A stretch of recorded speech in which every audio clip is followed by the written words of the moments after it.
জীবনের বিভিন্ন ক্ষেত্রে এমন পরিস্থিতির সম্মুখীন হই যখন আমাদের না বলা উচিত, কিন্তু এই না বলাটা অনেক সময় আমাদের জন্য কঠিন হয়ে যায়।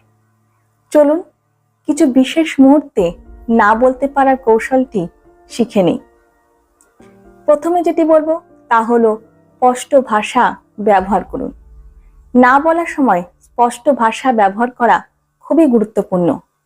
পরিষ্কারভাবে না বলার ফলে অন্যরা আপনার অবস্থান সহজে বুঝতে পারবে। উদাহরণস্বরূপ, দুঃখিত, আমি এই মুহূর্তে সাহায্য করতে পারবো না, বা আমি এই কাজটি করতে সক্ষম নই। এমন সরাসরি ভাষা ব্যবহার করুন। এতে আপনি আপনার অবস্থানকে প্রতিষ্ঠিত করতে পারবেন। দ্বিতীয় যে বিষয়টি বলবো তা হলো কারণ ব্যাখ্যা করুন। মাঝে মাঝে না বলার কারণ ব্যাখ্যা করুন। এটি আপনার অবস্থানকে আরো গ্রহণযোগ্য করে তুলবে। উদাহরণ, আমার এই মুহূর্তে অন্য কাজ রয়েছে, তাই আমি সাহায্য করতে পারছি না।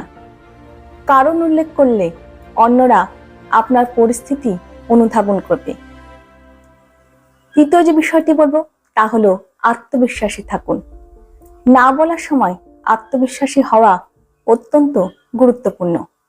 অনেক সময় আমরা অন্যদের কাছে ভালো থাকার জন্য বা তাদের মনোভাবের প্রতি দায়বদ্ধতার কারণে না বলতে দ্বিধাবোধ করি, কিন্তু মনে রাখতে হবে আপনার স্বার্থ এবং সীমাবদ্ধতা রক্ষা করা সবচেয়ে বেশি গুরুত্বপূর্ণ। এরপর যে বিষয়টি বলবো তা হলো নিজের সীমাবদ্ধতা জানুন। শিক্ষাগত এবং পেশাগত জীবনে না বলতে হলে প্রথমে নিজের সীমাবদ্ধতা সম্পর্কে সচেতন হতে হবে।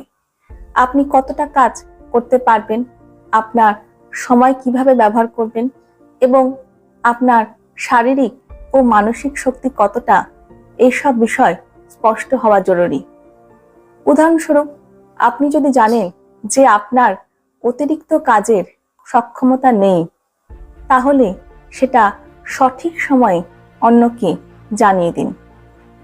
এরপর যে বিষয়টি বলবো তা হলো বিকল্প প্রস্তাব দিন। যদি আপনি কিছু করতে অস্বীকার করেন, তাহলে বিকল্প প্রস্তাব দেওয়া একটা ভালো পন্থা। উদাহরণ, আমি আজ সাহায্য করতে পারছি না, তবে আগামী সপ্তাহে পারবো।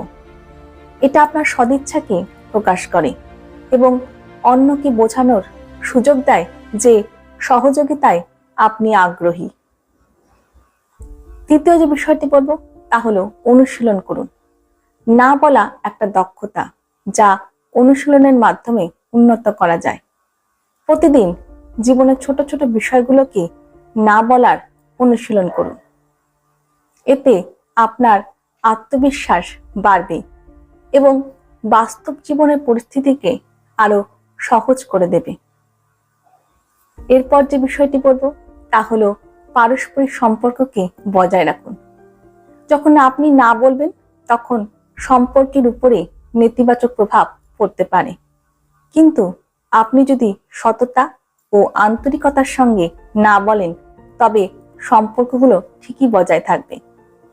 আপনার সহকর্মী বা বন্ধুদের জানিয়ে দিন যে আপনি তাদের সহায়তা করতে চান, কিন্তু আপাতত সম্ভব নয়।